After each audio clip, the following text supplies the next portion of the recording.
स्वागत आहे। सर्वप्रथम बघूया आजच्या ठळक घडामोडी।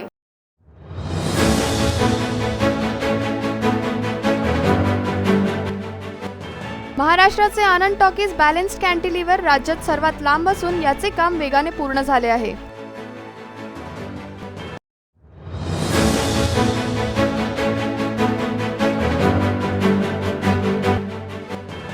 संविधान चौकात वंचित बहुजन आघाडीचे आंदोलन, ओबीसीची जातीनुसार जनगणना व्हावी अशी मागणी।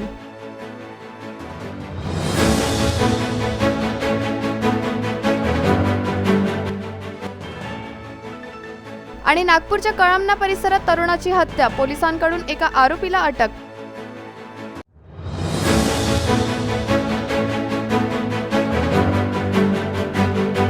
आजच्या ठळक घडामोडींनंतर आता सविस्तर वृत्त।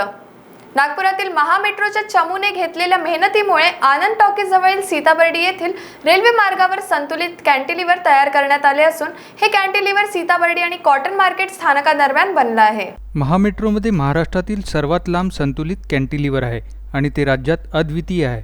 दिल्ली, लखनौ आणि कोची या आणखी 3 महानगरांमध्ये अशी कॅन्टिलिव्हर्स अस्तित्वात आहेत। नागपूर जंक्शन हे देशातील सर्वात व्यस्त रेल्वे स्थानकापैकी एक असून महामार्गांसाठी रेल्वे रुळावर मेट्रो पूल बांधणे हे एक आव्हानात्मक काम होते। पूर्ण तयारी आणि वेळेच्या आत काम पूर्ण करण्याच्या वचनबद्धतेसह महामेट्रो क्रॉसिंगसाठी एक परिपूर्ण उपाय घेऊन आली। रेल्वे अधिकारी, सल्लागार आणि तज्ज्ञांशी सविस्तर चर्चा केल्यानंतर आणि साईटची पाहणी आणि सर्वेक्षण केल्यानंतर बांधकाम सुरक्षितता तसेच खर्चाच्या दृष्टीने संतुलित कॅन्टिलिव्हर पूल बांधण्याचा निर्णय घेण्यात आला होता। 1 मे 2019 रोजी संतुलित कॅन्टिलिव्हरचे काम सुरू झाले होते, तसेच ते 27 सप्टेंबर 2021 रोजी पूर्ण झाले। कोविड-19च्या प्रादुर्भावामुळे 2020 आणि 2021 मध्ये बांधकाम करणाऱ्या सर्व कामगारांचे काम खंडित झाले होते। मात्र असे असूनही महामेट्रोने कठीण परिस्थितीत आपले काम सुरू ठेवले। जड वाहतुकीमुळे कामाच्या वेळेत 3 तास रेल्वे ब्लॉक देण्यात आले होते, तरी महामेट्रोने आवश्यक काम पूर्ण केले। और वो कठिनाई का अंदाज आप इस बात से लगा सकते हैं कि राम झूले को बनने में जितना समय लगा वो एक्चुअल दैट वाज द टाइम रिक्वायर्ड, उसके बदले में हमने इसको कुल 28 या 29 महीने में पूरा किया। और जो टेक्नोलॉजी यूज़ की है इसमें वो बिल्कुल डिफरेंट है। ये मोस्ट एडवांस्ड टेक्नोलॉजी वर्ल्ड की है और ये वर्ल्ड के जो सबसे बड़े बड़े ब्रिजेज होते हैं उसमें यूज़ की हुई है। और बैलेंस कैंटिलीवर ब्रिज बोलेंगे इसको टेक्नोलॉजी वाइज। और इसमें रेलवे ट्रैक के ऊपर चूँकि काम होना था तो सेफ्टी का बहुत बड़ा चैलेंज था कि काम होते वक्त रेलवे लाइन को, रेलवे ट्रेन्स को और पैसेंजर्स को कोई नुकसान ना हो। तो और हम लोगों ने रेलवे के साथ मिलके इसको सक्सेसफुली कंप्लीट किया। तो मैं अपनी टीम को कॉम्प्लीमेंट करना चाहूँगा।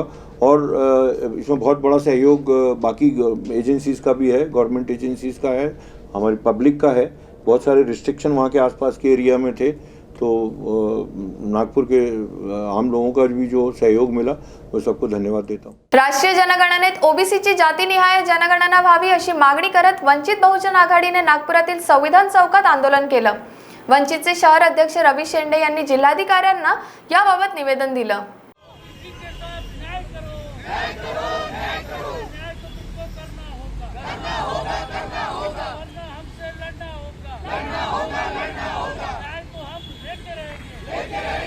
ओबीसीची जातीनिहाय जनगणना होणार नाही असं पत्र केंद्र सरकारने सर्वोच्च न्यायालयात सादर केलं। याच्याच विरोधात बुधवारी नागपूरच्या संविधान चौकात वंचित बहुजन आघाडीतर्फे आंदोलन करण्यात आलं। ओबीसींना त्यांच्या अधिकारपासून केंद्र सरकार डावलत असल्याचा आरोप आंदोलनकर्त्यांनी लावला। सोबतच ओबीसीची जातीनुसार जनगणना व्हावी अशी मागणीही केली। वंचित बहुजन आघाडीचे शहर अध्यक्ष रवी शेंडे यांच्या नेतृत्वात हे आंदोलन पार पडलं।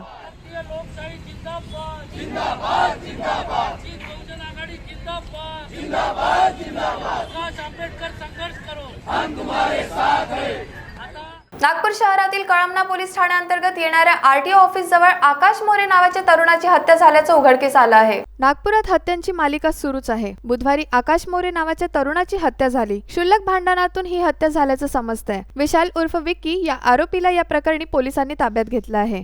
चंद्रपूर जिल्ह्यातील ताडाळी येथील Gopani iron and power India private limited कंपनीने कंपनीमध्ये काम करणाऱ्या 500 कामगारांना कोणतीही पूर्वसूचना न देता कामावरून काढून टाकले म्हणून त्याचा निषेध करत चंद्रपूर जिल्हा अधिकारी कार्यालयासमोर एक दिवसीय धरणे आंदोलन करण्यात आले. तडाळी MIDC स्पंज आयरन कामगार संघटनेचे अध्यक्ष दिनेश चोकरे आणि कामगारांनी एक दिवसाचे धरणे आंदोलन करून कंपनी प्रशासनाचा निषेध केला. त्यांनी सांगितलं की गोपानी कंपनीने कामगारांना पूर्व माहिती न देता जुलै 2021चा अर्धा पगार कापला. त्यानंतर 10 सप्टेंबर रोजी सर्व कामगारांना कामावरून काढून टाकण्याची नोटीस बोर्डावर लावण्यात आली. दरम्यान 18 ऑगस्ट आणि 3 सप्टेंबर रोजी सहाय्यक कामगार आयुक्तांना कंपनीतील कामगारांच्या समस्यांबाबत पत्रव्यवहार करण्यात आला.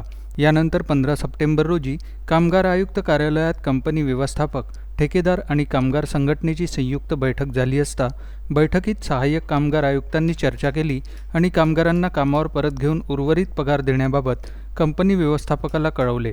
ठेकेदाराने सहाय्यक आयुक्तांना जुलै महिन्याचे शिल्लक वेतन आणि ऑगस्ट महिन्याचे पूर्ण वेतन 22 सप्टेंबरपर्यंत देण्याचे आश्वासन दिले होते, पण 21 सप्टेंबर रोजी ऑगस्ट महिन्याचाच पगार देण्यात आला. म्हणून कामगारांनी विरोध करत जिल्हाधिकाऱ्यांना निवेदन दिले. 10 तारीख को गोमानी मैनेजमेंट ने 500 वर्करों को बंद किए. उस संदर्भ में हमें कई बार पालक मंत्री महोदय, खासदार महोदय, उसके बाद जिला अधिकारी, सहायक कामगार आयुक्त इनको निवेदन दिए, लेकिन निवेदन के माध्यम से कोई हल नहीं निकला. आज उसी संदर्भ में हम गांधी चौक से कलेक्टर ऑफिस तक यलगार मोर्चा के माध्यम से प्रशासन का ध्यान जाना चाहिए उसकी तरफ से और 500 लोगों को काम में शामिल करने के लिए आज हमने यलगार आंदोलन किया है. जब तक 500 कामगारों को न्याय नहीं मिलता तब तक हमारा संघर्ष जारी रहेगा. हमारी मांग है क्या मैनेजमेंट की जो तानाशाही है वो नहीं चलेंगी. इस माध्यम से जल्द से जल्द पालक मंत्री महोदय, माननीय खासदार महोदय और जिला अधिकारी इस पे बैठक लेके इस पे तोड़ निकालने की आवश्यकता है. इसीलिए आज का मोर्चे का आयोजन किया गया है. हमारी मांग है हमारे को न्याय चाहिए. कितने दिनों से ये मांग आपकी प्रलंबित है? कम से कम 1 महीना हो गया. इनको पहले पगार कम किए, फिर 120 लोगों को कम किए, अभी 500 लोगों को बाहर किए. करीब 1-1.5 महीने से संघर्ष चालू है और किसी ने भी इसकी दखल नहीं ली.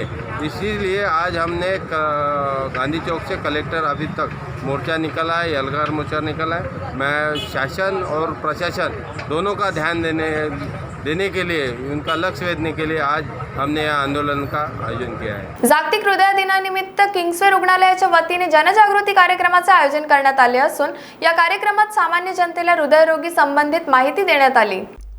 जागतिक हृदय दिनानिमित्त हृदय व हृदयरोगाबाबत जनजागृती करण्यासाठी किंग्सवे हॉस्पिटलतर्फे बुधवारी एका कार्यक्रमाचे आयोजन करण्यात आले होते. दिवसेंदिवस अनेक लोक हृदयविकाराच्या झटक्याने मरताना दिसत आहेत.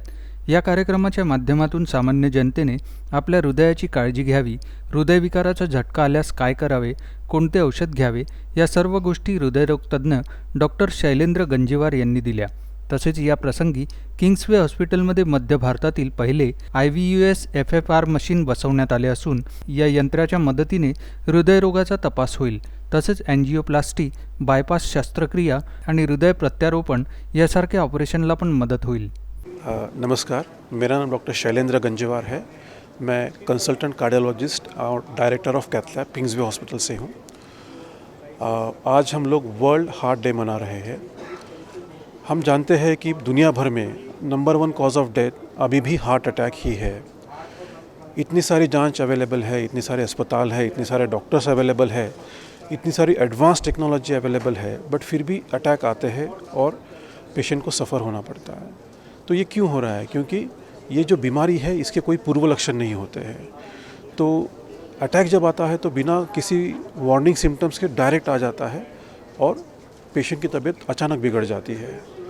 तो हमें ये अवेयरनेस लाना है पब्लिक में कि आप अपने हार्ट का ख्याल रखिए.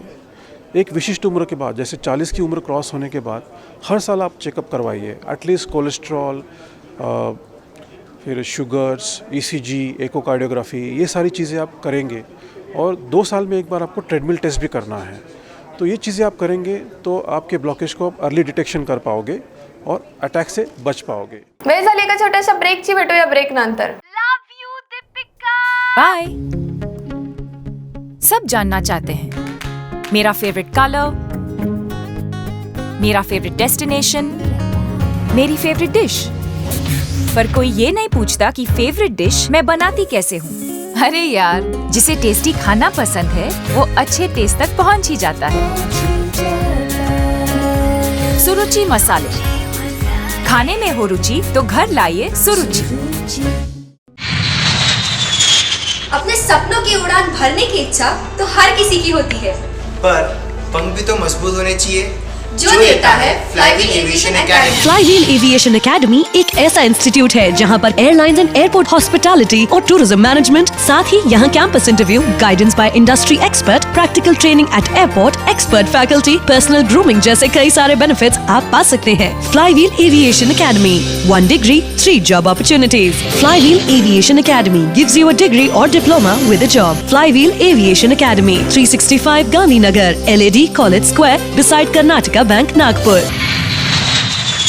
ब्रेक नंतर आपले स्वागत आहे। राज्यात पावसाने हाहाकार माजवला आहे। मराठवाड्यासह विदर्भात शेतीचं प्रचंड नुकसान झालं आहे। मात्र मुख्यमंत्री उद्धव ठाकरे मातोश्री बाहेर पडत नाहीत असा आरोप अमरावतीच्या खासदार नवनीत राणा यांनी केला आहे।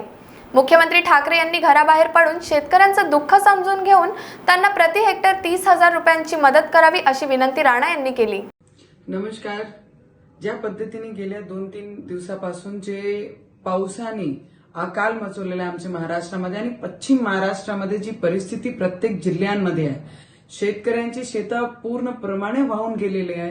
बरेचसे लोकांची दुकानं ग्राउंडवरनं वाहून गेलेली आहे, बेसवरनं उखडलेले आहे। अशी परिस्थिती आमच्या महाराष्ट्रामध्ये आहे आणि काही ठिकाणी काही जिल्ह्यांमध्ये विदर्भामध्ये सुद्धा हीच परिस्थिती आहे, जिथे शेतकऱ्यांच्या हाती काहीच सापडणार नाहीये।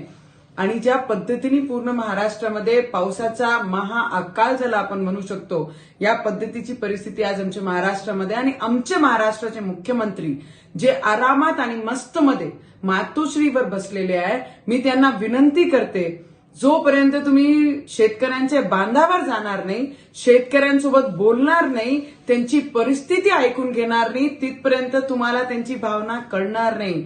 तर मी विनंती करते उद्धव साहेबांना की मातोश्री आत्ता तरी सोडा आणि मराठवाड्यामध्ये जाऊन त्या जिल्ह्यांमध्ये आणि विदर्भाच्या काही जिल्ह्यांमध्ये जी परिस्थिती आहे तिथे जाऊन पाहून त्यांच्यासोबत बोलून प्रत्येक हेक्टर हा 30,000 रुपये नुकसान भरपाई त्या शेतकऱ्यांना भेटलं पाहिजे, ज्यांचे घराचं नुकसान झालं, ज्यांचे शेताचं नुकसान झालं, ज्यांचे व्यापारी लोकांचं नुकसान झालं, दुकानं चालले गेले, असे प्रत्येक वर्गाला तुम्ही मदतीचा हात आज महाराष्ट्राला मुख्यमंत्र्याची गरज आहे, तिथे जाऊन त्यांना मदत करण्याची गुहार तुम्हाला लावत आहे।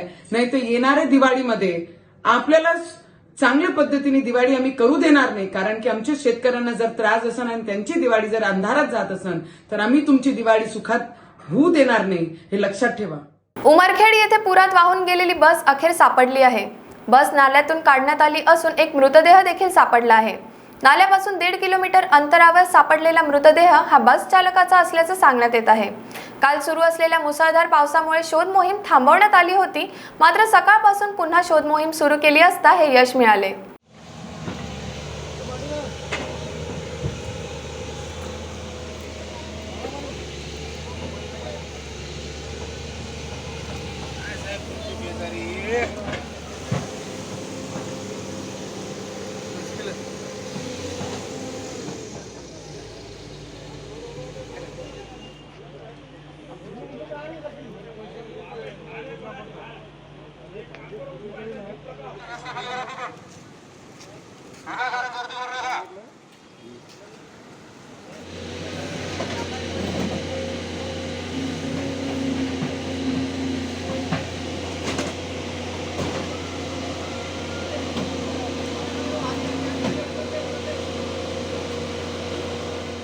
मराठवाडा आणि विदर्भात झालेल्या अतिवृष्टीवर विचारले असता मुख्यमंत्र्यांकडून प्रशासनाला पंचनामे करण्याचे आदेश अजून आले नाही आहेत। तसेच पालकमंत्री फक्त आपल्या गावाचं काम करत असून त्यांना जिल्ह्याचे काही लेणं देणं नाही असे उत्तर भाजप प्रदेश महासचिव चंद्रशेखर बावनकुळे यांनी पत्रकारांना दिले। तसेच मुख्यमंत्र्यांकडून तातडीने 3 दिवसात नुकसानग्रस्त शेतीची पाहणी करून शेतकऱ्यांना 25,000 रुपये हेक्टरी देण्यात यावी अशी मागणी बावनकुळे यांनी प्रसार माध्यमाद्वारे केली आहे. मराठवाडा विदर्भामध्ये या 7 दिवसात मोठं नुकसान झालं आहे. सरकार पंचनामे करायला तयार नाही, प्रशासनाला तसे आदेश नाही आहेत आणि ना ड्रोन वापरत ना त्या ठिकाणी टेक्नॉलॉजी वापरत आहे आणि सर्वे न केल्यामुळं सरकारकडे मागणीच गेली नाही आहे. पालकमंत्री आपल्या गावापुरतं काम करत आहेत, जिल्ह्याचं काही घेणं देणं राहिलं नाही आहे आणि त्यामुळे माननीय मुख्यमंत्र्यांनी जी घोषणा केली, यापूर्वी अनेकदा घोषणा केल्या, त्यांनी एकही घोषणा पूर्ण केली नाही. पण किमान आज जे सोयाबीन गेलं, कापूस गेला, सर्वच पीक गेलं आहे, तर माननीय मुख्यमंत्र्यांनी तातडीनं 3 दिवसात सर्वे करून टेक्नॉलॉजीचा वापर करून 25,000 रुपये हेक्टरी शेतकऱ्यांना तातडीनं द्यावे आणि तातडीनं आता शेतकऱ्याला गरज आहे. समोर दिवाळी दसरा आहे, उभं पीक गेलं आहे, शेतकरी आत्महत्येवर आलेले आहेत आणि म्हणून तातडीनं सरकारला मदत केली पाहिजे ही मागणी आहे. नागपूरच्या हवाला रोख रकमेच्या चोरीच्या प्रकरणात MIDCच्या एकात्मता नगर येथे छापा टाकून 6,32,000 रुपये वसूल करण्यात आले असून कारवाई दरम्यान बादल चंद्रवंशी आणि कुणाल साहू नामक संशयितांना चौकशीसाठी ताब्यात घेण्यात आले आहे. 25 सप्टेंबर रोजी दुपारी लकडगंजमधील अहमदाबाद येथील व्यापारी कमलेश शहा यांच्या कर्मचाऱ्यांकडून चाकूच्या धारेवर जवळपास 22 लाख रुपये लुटण्यात आले होते. या प्रकरणात आतापर्यंत व्यंकटेश उर्फ गोलू कोहाड, उमेश सोनकुसरे आणि रूपलाल लिल्लारे यांना अटक करण्यात आली आहे. लुटलेल्या रकमेचा मोठा भाग एकात्मता नगर येथील रहिवासी कुणाल साहूकडे ठेवल्याची माहिती MIDC पोलिसांना मिळाली. त्या आधारे दीपक लाबडे यांच्या नेतृत्वाखाली PI उमेश बेसरकर यांनी कुणालच्या घरावर छापा टाकला. चौकशी दरम्यान 6,32,000 रुपये आणि ॲक्टिवा सापडले असता कुणालला अंकित डोगडेंनी पैसे आणि ॲक्टिवा ठेवण्यास सांगितले होते असं त्यांनी सांगितले. अंकित अपहरण आणि गोळीबार प्रकरणात सामील असून तो मंगळवारी सकाळी एका सोबतीसह कुणालच्या घरी आला असता त्याने कुणालला रोख रक्कम आणि ॲक्टिवा सोपवून तो आपल्या सोबत्यासह परतला. कुणालच्या आधी अंकित बादल चंद्रवंशी यांच्या घरी भेटायला गेला असल्याची माहितीही पोलिसांना मिळाली होती. म्हणून रात्री उशिरापर्यंत पोलीस हे प्रकरण सोडवण्यात गुंतले होते असे सांगितले जात आहे. स्वातंत्र्याच्या अमृत वर्ष महोत्सवाअंतर्गत ज्येष्ठ नागरिक दिनानिमित्त सुपर 75 सत्कार सोहळा आयोजित करण्यात आला आहे. नागपूर महानगरपालिका, स्मार्ट सिटी आणि senior citizen council of Nagpur यांच्या संयुक्त विद्यमाने 1 ऑक्टोबरला ज्येष्ठ नागरिकांसाठी विविध कार्यक्रमांचे आयोजन करण्यात आले आहे अशी माहिती महापौर दयाशंकर तिवारी यांनी दिली आहे. 1 ऑक्टोबरला ज्येष्ठ नागरिक दिनानिमित्त नागपुरात भरघोस कार्यक्रमाची रेलचेल असणार आहे. ज्येष्ठ नागरिकांसाठी सकाळी 7 वाजता रामनगर येथे सूर्य नमस्कार स्पर्धा होणार आहे.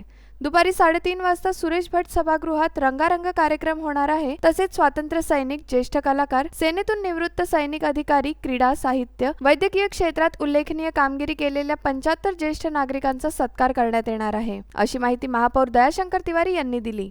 1 ऑक्टोबरला दिवसभर ज्येष्ठ नागरिकांना बस सेवा मोफत असणार आहे. 75 वर्षाआधी तेव्हाची सामाजिक परिस्थिती पाहता आंतरजातीय विवाह करणाऱ्या ज्येष्ठ जोडप्यांचा देखील यावेळी सत्कार करण्यात येणार आहे. तसेच शहरातील प्रत्येक झोनमध्ये ज्येष्ठ नागरिकांसाठी आरोग्य शिबिरही आयोजित करण्यात येणार आहे.